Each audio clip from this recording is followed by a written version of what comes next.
talk to your kid. Don't sit down at the dining room table and say, now we're going to have a talk. Youth that do gamble are 6 times more likely to develop an addiction as an adult. You have this certain mentality, never my kid. They shouldn't feel isolated for making a healthy choice. For a safe, healthy, and drug-free community. Watch Step Up to Save Our Children today. Hello, and welcome to Step Up to Save Our Children, the podcast that's dedicated to helping parents, caregivers, educators, and communities navigate today's challenges facing our young people. One of the greatest gifts that we can give our children is the knowledge and confidence to recognize healthy boundaries, trust their instincts, and know that they can always come to a trusted adult with questions or concerns. Those conversations do not have to be scary, but they do have to happen. My name is Denise Mayer, and I'm your host.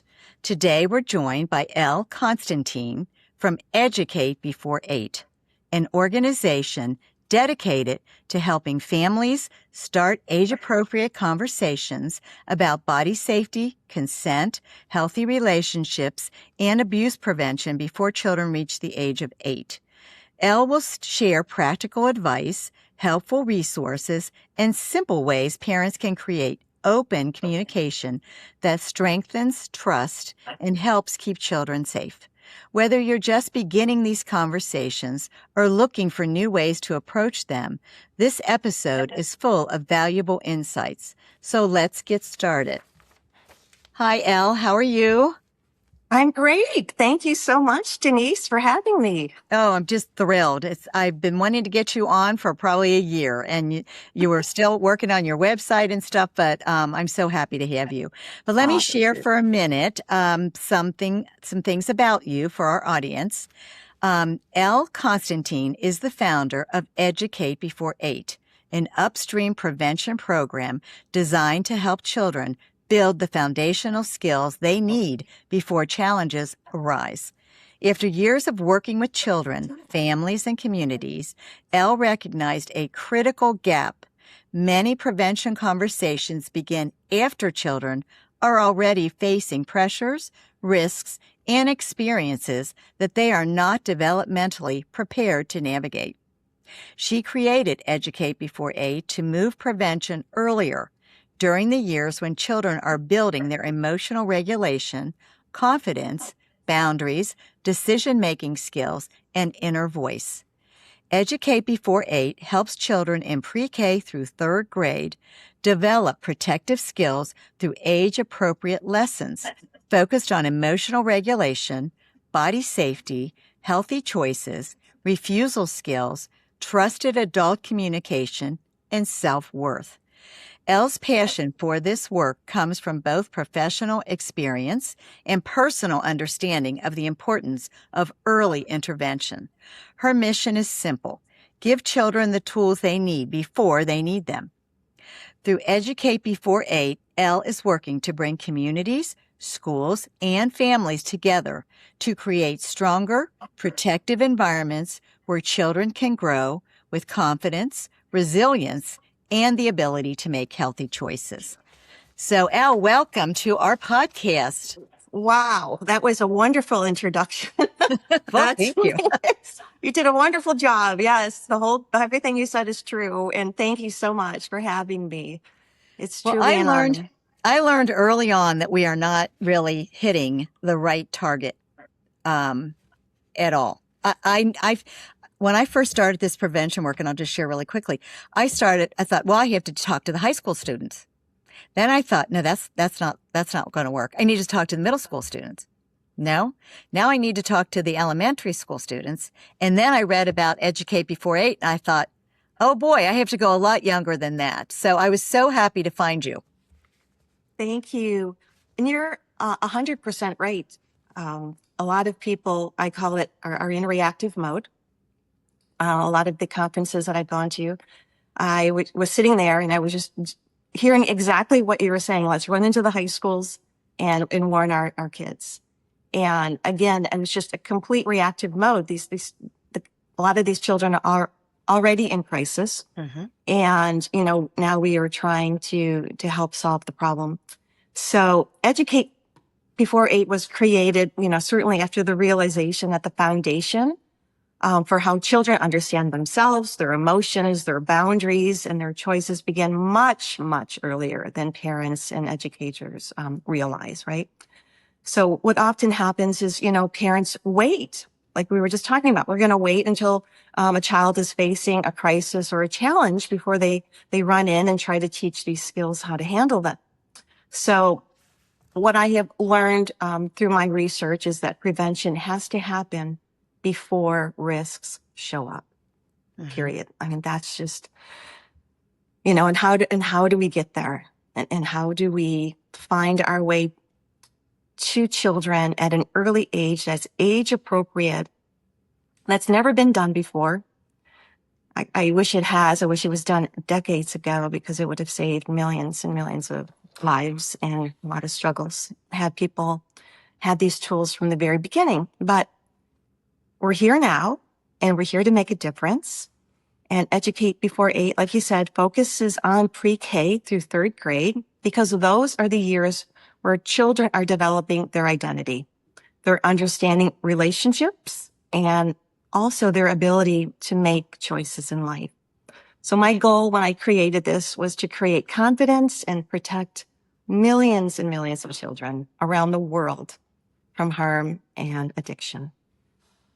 So what would you say are the foundational skills that the children need, before they face these pressures? And I mean, we know technology, there's unhealthy influence, all kinds of difficult things out there. So what would be the number one thing, or whatever, that would be like the foundational skills?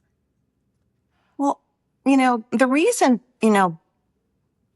why we educate, I guess, before 8, why it matters is because children are already learning, right? During those years, whether we intentionally are, teaching them, or not, they're learning.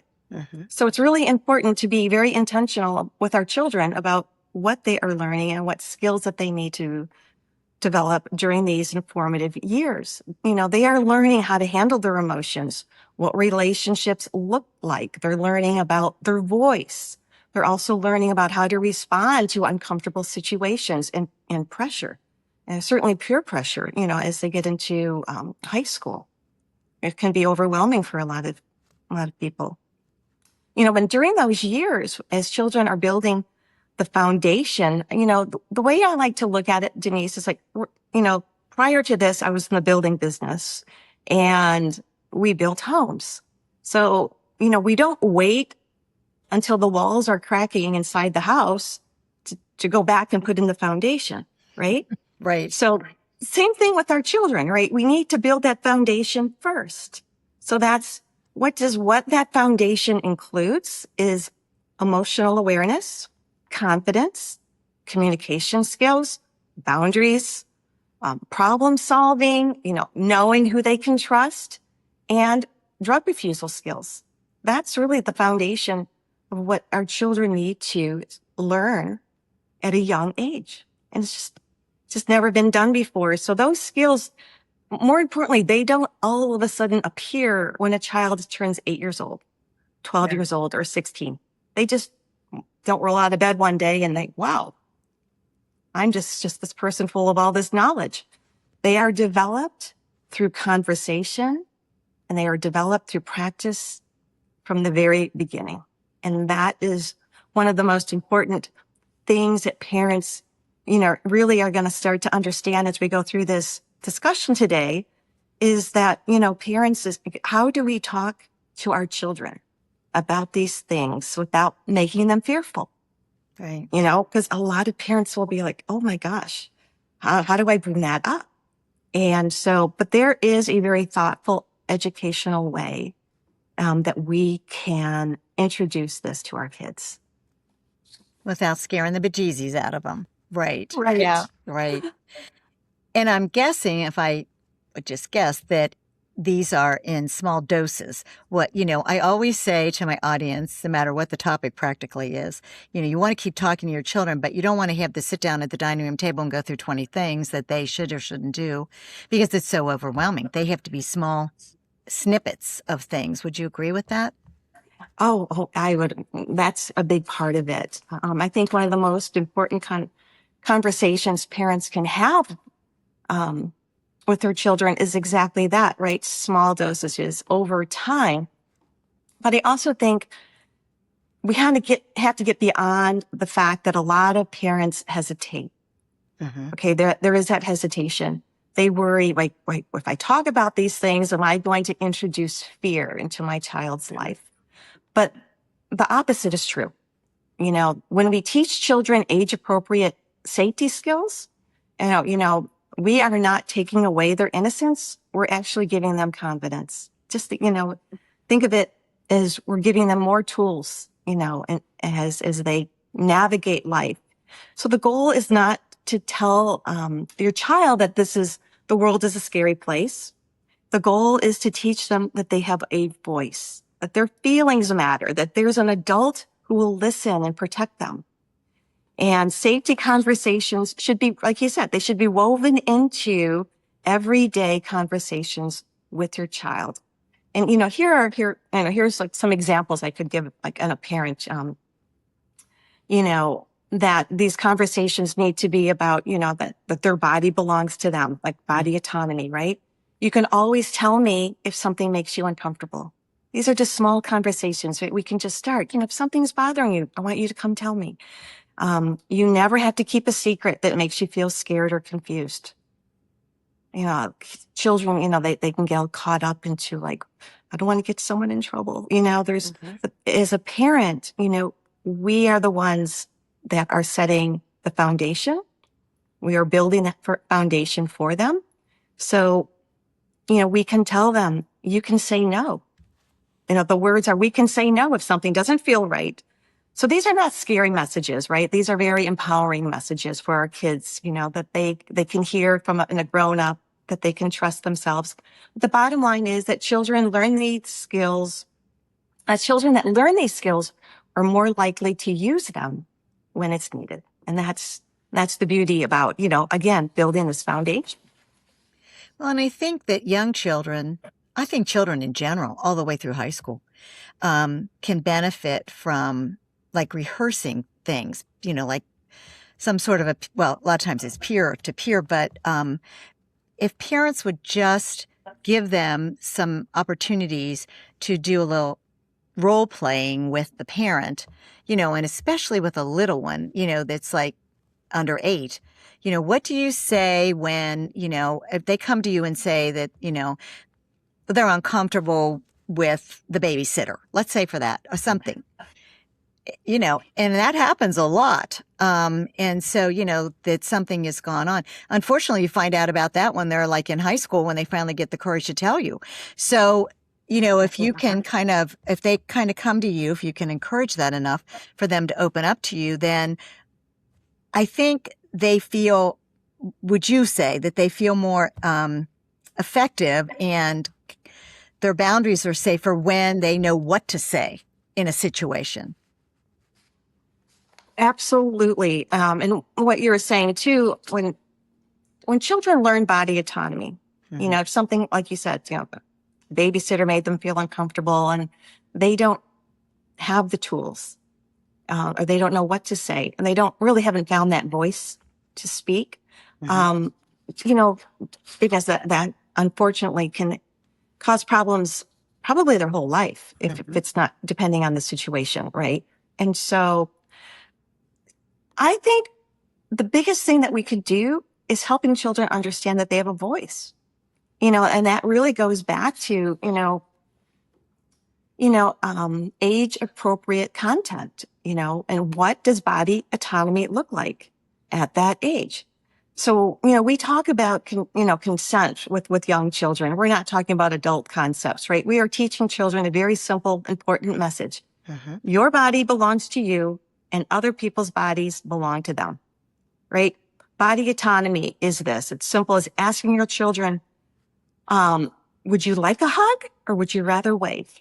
You know, as a parent, we can see our children. Maybe they scrunch down. Maybe they're shy. We can be that voice initially, right? So we can ask, you know what, would you rather wave? You know, because we're teaching our children to be polite. You know, there's a lot of things, you know, socially that we want our kids to have. We are also respecting when they say no. When a child says no, they don't want a hug. We respect that, but we also teach them to respect when someone else says no, that means no too. So again, just allowing them to have a voice is in an age appropriate, you know, in choices is really important. You know, it really goes back to, you know, learning when a child has a voice in small moments. You know, would you like this or this?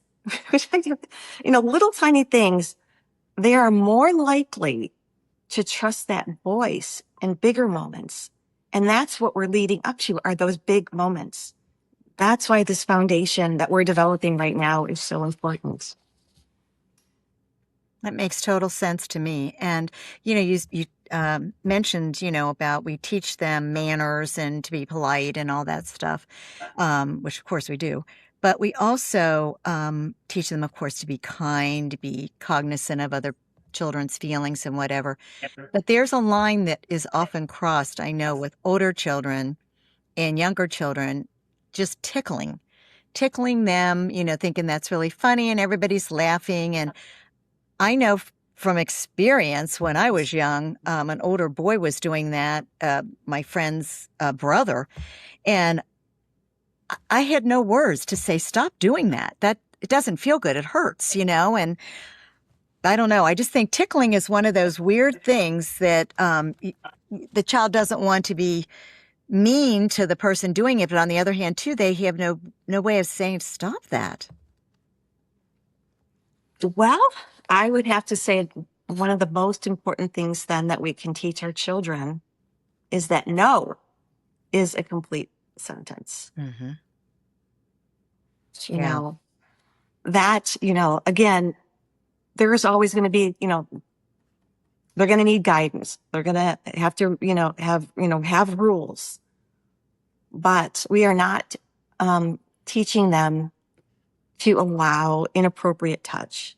We are teaching them to have that voice, and that no is no. That is a complete sentence. And also, I think what's really important is, you know, not only, no is no, but again, practice. You know, we talked earlier about children role play. You know, one thing that we do with Educate Before 8, we have a lot of scenarios that they go through, and they have to role play. If something were to happen, how would they handle it? And it starts out small.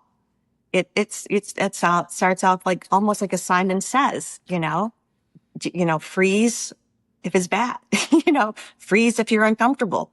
And, so letting them feel it in their body, so a lot of parents, having my own children in raising them, I focused on certain things like drug refusal and, making really, poor choices that, smoking and things like that. But 30 years ago, my scope was not on all of this other things. It just didn't cross my mind. So we're not blaming parents. Like they're not doing anything wrong. It's just like we kind of understand a child's brain so much more deeply now. Just the science itself is really caught up. And now we are able to share what is happening in a brain, the different wavelength. So a child before the age of 8 is kind of, it's just a different state of being. It's almost like hypnosis in some ways. Not all times, but you are able to go in. It's very malleable. So you're able to, work with your child and set these boundaries and all of these tools that will last a lifetime for them. So it's really this window of opportunity that has been missed for so many years. But of course, children need to know that they can say no when someone makes someone comfortable. And maybe that's a role play. Maybe that's something that, like had maybe, you had gone through that with your own family. Your mother said, does that, I'm going to tickle you. And if you don't like it,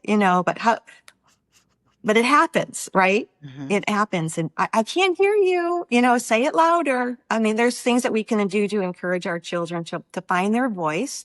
We can ask questions. We can tell them to, that these are trusted adults, right? That they can go to, and they just need people to listen. I think, our children are we think that they're just so much smaller, and which they are, but they're developing their brains. But how about let's just listen to them and let them hear that nothing that they can tell you as a parent you won't love them less, right? Right. I'm here to listen, and I'm here to help you. And I think one of the things parents often do, and I don't think they do it maliciously or anything like that, but they will cave to peer pressure themselves with other adults. So, for instance, your 4 or 5-year-old or 6-year-old does not want to go over to another house to play, but the parents are getting together. So, therefore, you force the child basically to go where they really are not comfortable.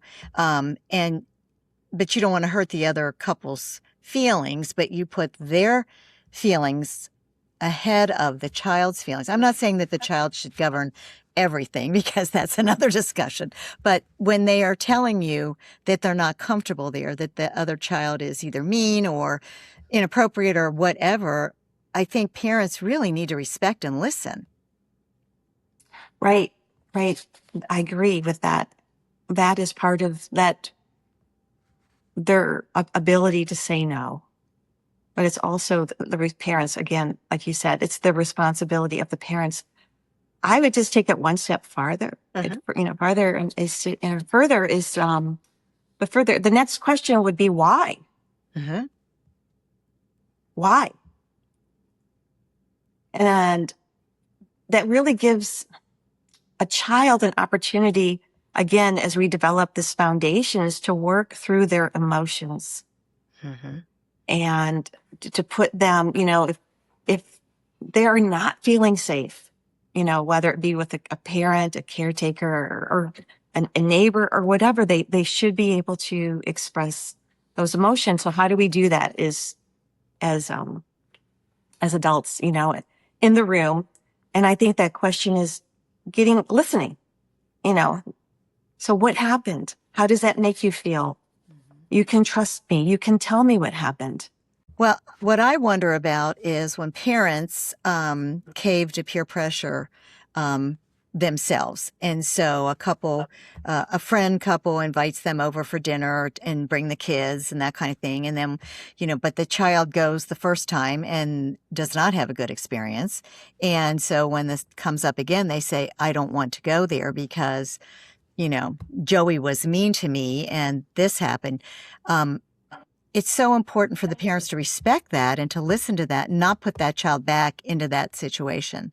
Because I think sometimes the fact that the child is put back into that situation is actually more detrimental than whatever happened to begin with. Because it says we care about these adults more than we care about our child. Would you agree with that?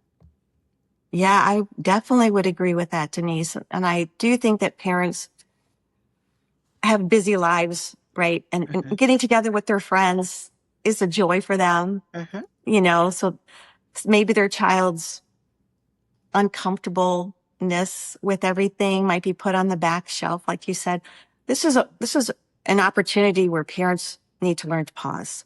This is a pause moment.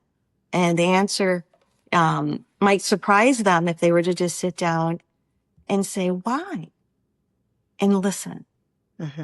So this is really whenever a parent is put in that situation where a child is feeling uncomfortable, that is a moment of pause. And let's find out why. Because we're teaching that they have a voice. And sometimes their voice, they don't know how to express it in words, but they express it through their behavior. tantrums sometimes, For sure. That could be part of it, right? Mhm. Or just crying, getting upset, going to their friend's house. They don't know, they don't have the words for it, but they are communicating. They're just not Right. communicating with adult language, but they're communicating. So that pause, like before we load up the car, let's find out what's going on here. Mhm. And that's brilliant. That's really a great question, and it's what's Well, and really there, brings. yeah, excuse me, there are options for parents. So you really like the other couple, but the children don't get along. Don't invite the families. Just go out with the four of you. You don't have to. I have found that out that some of my dearest friends, my kids just didn't really like or get along with or whatever. And so finally, probably took me a lot longer than I should have. I thought, well, this is stupid. We'll just go out with the couple, but not with the children.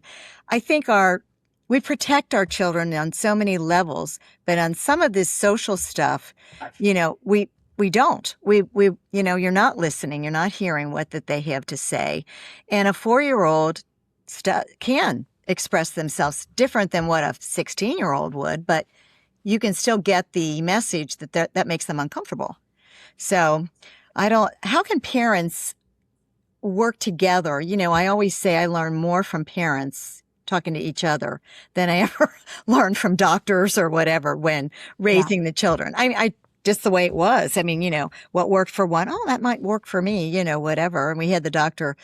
Spock, I think it was, that you could go look up all this stuff. And there's still stuff like that is great. But in general, how can parents, kind of come together and work together with this? You know what I'm saying? To try to educate these kids because they're not doing it in the schools, in my opinion. So how do parents come together? Right. Right. I think that's a great question. First of all, know who meet. Well, so at this age, right? I think it's a little different conversation when they're in high school. But, when we think about educate before 8, we're talking, pre-K, 4 to 8. And a lot, I would say, I would hope 100% of the time, these parents know where, the other parent, whether it's going to be a play date, they met at school, Right. but met in the parking lot, picking up their child or at school at a function. It could be someone that they've known for a while in the community and they just happen to have kids the same age. So I would say, have that open conversation. Like if you see something, let me know. I will let you know. I think the conversation really does change though as the kids get older and now we don't know Right. where they're going. Mhm. I am not a big fan at all. Oh, I would have 0 sleepovers. I've heard just too many stories and I don't care if you think you know that family. It's just not a good idea. I agree. And 100%. I think parents that is, as a parent, our role is to protect them. And you don't know who might be coming into that house at night. Best thing to do is 0 sleepover. Have a 0 sleepover policy. I If they agree. want to sleep, if they want to come to my house, of course, because I know my rules. I know that everything will be locked up and, buttoned up and everyone will be safe. But I can't guarantee that No. in someone else's home. So I would absolutely start with saying no sleepovers at any age. And then just know where they're at. So my kids had a saying, no matter where you are, Mrs. Constantine will know. Or something like We that. say that too. Yeah. Your mother will know. Your grandmother will know. Yeah. Well, no. Like out of all the moms, like she was the one and she knew everything. Like, and that's the kind of parent you should be. There I were agree. times where I had to pull my kids out, of a house. I'm like, come on out, time to go. And I do think one of the problems that parents face, though, is, of course, they want to make sure that their children are socially accepted by the other children, that, they make friends, that they can, invite people to do activities and things like that. So you're encouraging that, and their little brains are developing every single second of the day.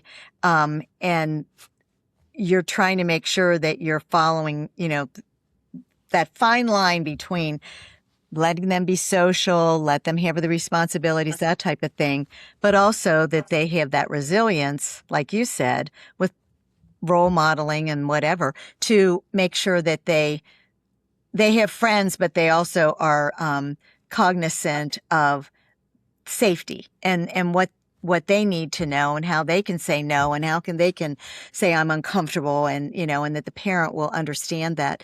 The problem too, though, is all parents are not created equal for whatever reason. And I'm not putting, blame on parents. I'm just saying they all come from different trauma backgrounds. They come from different socioeconomic backgrounds, educational backgrounds. And so they don't all parent the same. And some parent the way they were parented.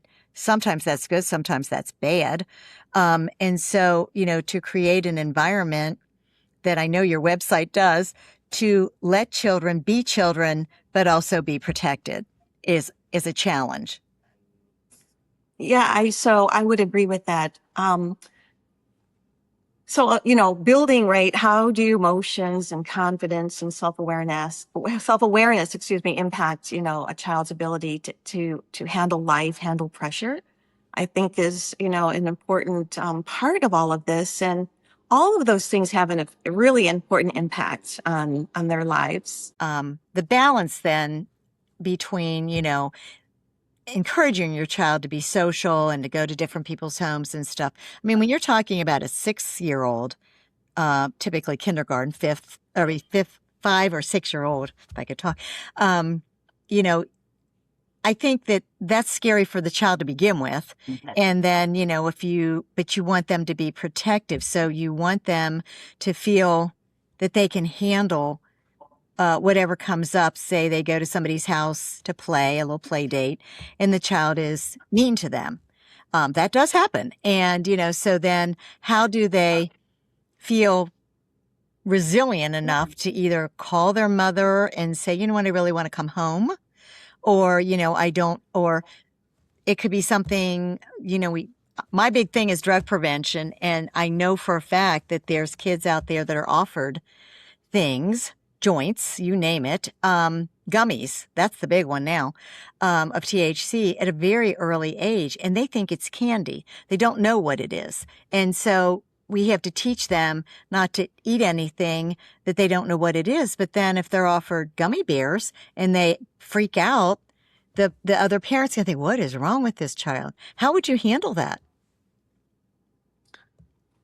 Well, I think, drug refusal is a big part of this foundation, right?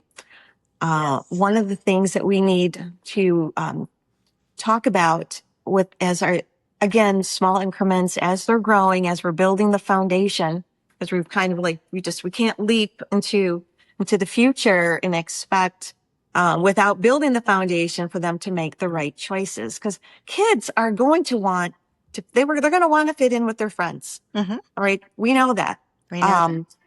They might have a feeling they don't want to be, they don't want to disappoint someone.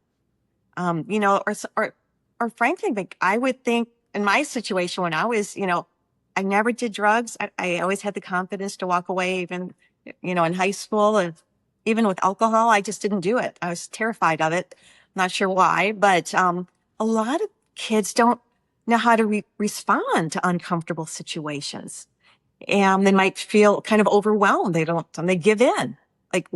So this to me boils down to it's just that their voice and its confidence, mm-hmm.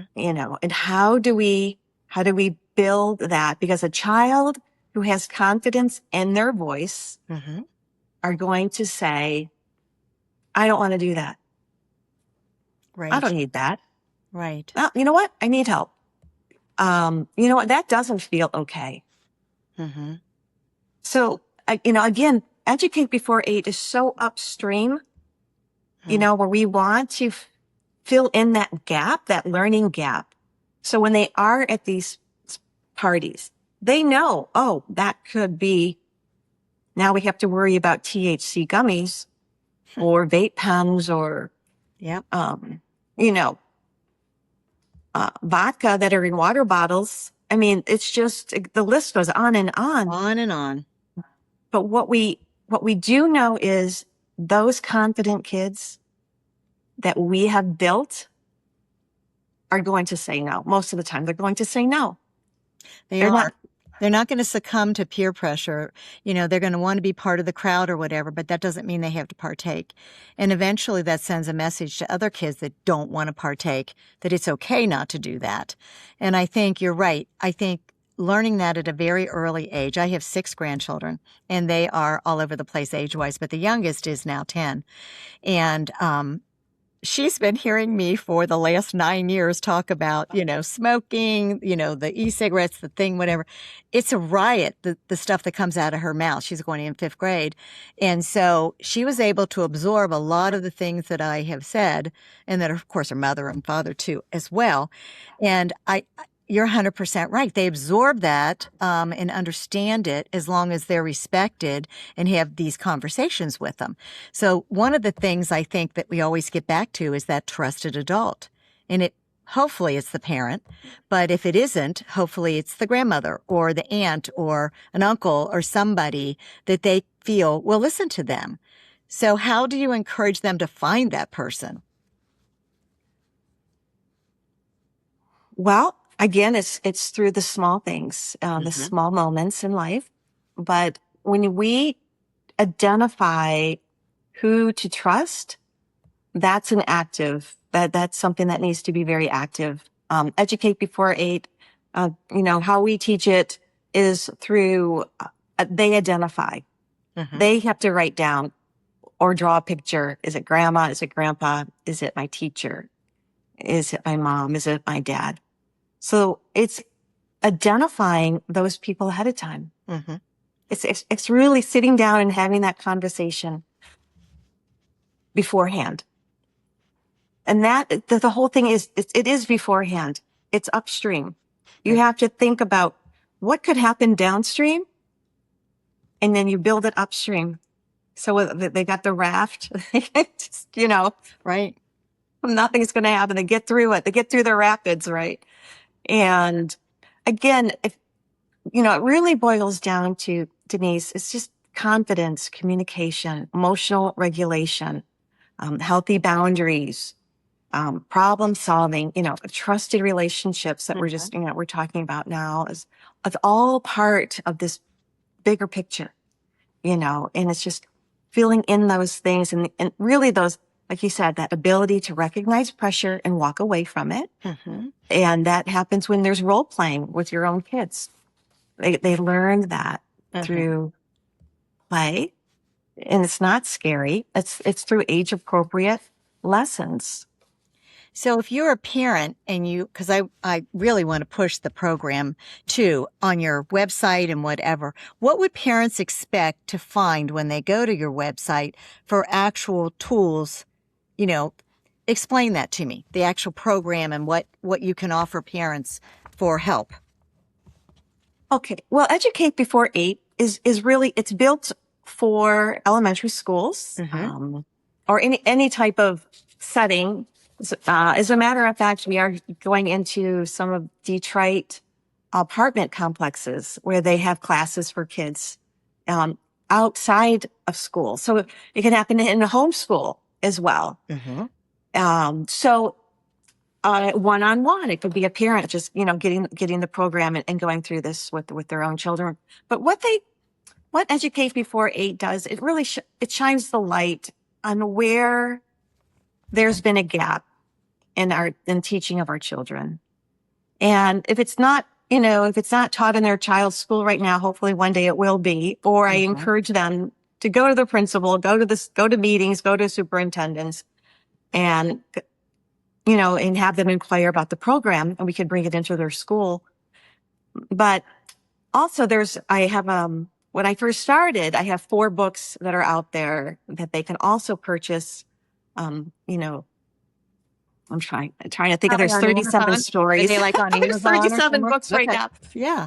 but there's 4 that are published. And they can go to plantingseedsbooks.com that has the 4 books that are published.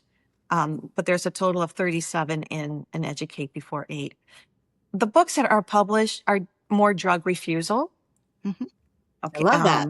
Yeah, those are, and also just building some self-confidence in children, but they're mostly drug refusal. And I thought that was, when I first started Educate Before 8, that was just, again, such a huge passion of mine. Like, how do we help our kids? What have we missed? Why are so many parents losing their children, struggling with getting their children back on track? How do they get off track in the first place? Mhm. And we're talking like families that have great homes. Yeah. You know, it doesn't matter, you know, where you come from. It can happen and hit any single family at any time. And I found the answers upstream, and it was just learning to teach it now to children that was age appropriate and that builds the foundation. It makes so much sense because, I've been dealing with drug prevention in the schools and talking to teachers, and they get so little. And we can't expect the schools to educate our children across the board on everything. That they have state things they have to meet. They have, things that they have to do. So it is difficult. But I always say that there's so many opportunities in schools for a message, for a message from a teacher when they're teaching social studies or, science or, in this case, probably reading, writing, and arithmetic, that there are times when that could be interjected. And hopefully a lot of the really good teachers do that. But I know from experience, it's really difficult to get these good programs into the schools just because of the time factor. So knowing that they can go to your website and be able to, like you said, use it in a homeschool situation. And I know parents that are doing homeschools with other parents, so they come together for different things. I mean, that would be perfect. But a lot of opportunities in communities where there's organizations like Girl Scouts and even some of the athletic stuff, when the kids are real young, they teach them good sportsmanship and that type of thing. But there's some other parts to this that probably could be taught as well and integrated that would be so helpful. Because when you said about the kids learning, we all know that they can learn a foreign language very, very young because those synapses are going crazy in their little brains. Right. So this makes total sense to me that this is when we start. And I just think what you've done is amazing. And I think it's just so important. I really do. Thank you. It is very important, and I appreciate that. And it is getting, national attention. It's getting global attention. It's really easy. The program is so easy to teach. It does not need teacher training. It's teacher guided. It does not interfere greatly into what's already being taught. Mm-hmm. It's maybe an hour at the most for the whole month, but the programs are built so it goes so deep that it's through repetition and through role playing that it makes an impact. So I think it's so exciting. I remember when I first saw you talking about it on something or LinkedIn or whatever, I thought, this lady, I need to talk to her. Because like I said, I always thought when I first started, because I didn't really know that much, my whole thing started with my oldest granddaughter. And I came back from some kind of a presentation at one of the churches about vaping. Well, I had never heard of it. I'm an old grandma. I never heard of that at all. So I asked her, when was the last time anybody at school talked to you about drugs or alcohol? Well, that was probably when I was a freshman for like part of a semester in health. Well, I realized, like I said, the schools are busy. They have a lot to cover, but wow, that was my lead in to this whole thing, that we needed to do more. And parents needed to be educated more about they can't just send the child off, particularly to college, and think everything's great when it might not be. But starting this early makes so much sense. I have a 5th grade teacher, my daughter, and I was asking her early on about did she know about the vaping, and did any of the kids, were they teaching any of this, whatever. Now, fifth grade, what are you? About 10, I think. So we're a little 2 years past the cutoff, but this little boy came up to her and said, "Hey, Mrs. So-and-so, would you like to try this vape?" Or, I tried my vape with my uncle over the weekend. It was, whatever, blah, blah, blah. And she said, "Joey, if I wanted to do that, I'd go put my lips around the exhaust on my car and breathe it in. That's how bad it is for you." But she came back home and she said, "Mom, you won't believe this. Yes, they do know about this stuff because not trusted adults are showing them some of this stuff." So, and you don't know, I had a lovely lady on from Children's talking about the THC gummies, and that parents think that's, or relatives, somebody thinks that's really funny to give that to some of these little 6-year-olds to see what it does to them. I mean, we have to realize there's danger out there from adults that should be trusted and aren't. So I just think this program is wonderful. I think it's going to be great to get this education out there to parents to start to think about this for children that are 4 to 8 years old and create this foundation, like you said. So we're coming up kind of on a hard stop. I can't thank you enough. And I will make sure that those books, the website for that, are put on our notes for the podcast. But books are so great. And I think people often forget about, they'll listen to the podcast. They will absorb hopefully something about it. They might go to the show notes and find the website if they're really, I hope that they do that. Most people that go that far do. But when you can refer to a book and, bring it up with your child or whatever, I think that's so powerful. So I'm really hoping that that's an avenue that they take, particularly for the awkward part sometimes of approaching a subject with a child. So I can't thank you enough. This has been great. We will, probably revisit it at some point and see how the website's going and what other things we can add. But thank you so much for being on today and sharing Educate Before 8. Thank you. Thanks, Elle. So thank you for joining us for this episode of Step Up to Save Our Children. We hope today's conversation with Elle Constantine reminds you that prevention begins with education, open communication, and strong family connections. If you found this episode helpful, please subscribe, leave a review, and share it with other parents, grandparents, educators, and caregivers. These podcasts are on Apple and YouTube, as well as on social media. Every conversation we start today has the potential to make a lasting difference in a child's life tomorrow. To learn more about Educate Before 8 and the resources that are available for families and professionals, be sure to visit their website. Until next time, thank you for everything you're doing to help children grow up healthy, safe, and resilient. Together, we can all take one more step to save our children. Thank you.